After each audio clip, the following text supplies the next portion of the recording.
There are approximately 5 million children that live in poverty or on the streets of the South American country of Colombia. These Colombian children are oftentimes victims of sexual exploitation that includes child pornography, sexual abuse, and sadistic violence.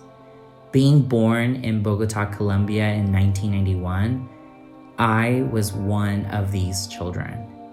Some of my first memories as a child was just not having enough food to eat on a daily basis and not even having a bed or a room that I could call my own to sleep in. The worst part of my childhood was between the ages of 6 and 8.5. I unfortunately was a victim of sex trafficking. As you can imagine, life was terrible.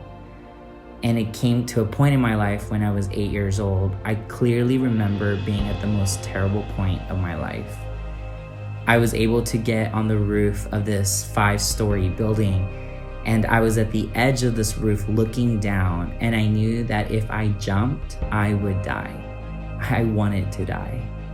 Up to that point, I had had zero knowledge of God or Jesus or the Bible or church.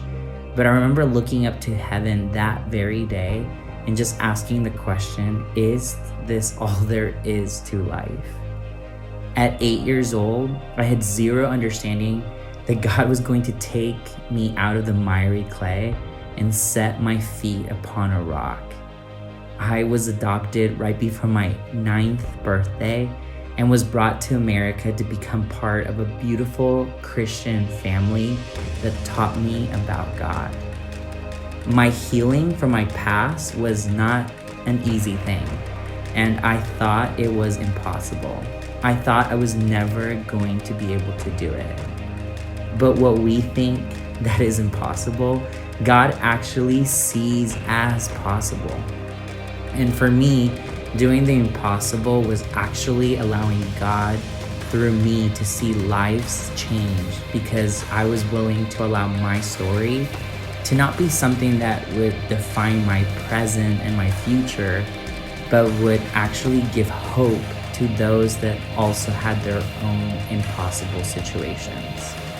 My name is John Liu. I'm no longer a victim of my past. I am determined to be a proclaimer of hope to those who need God to do the impossible in their lives.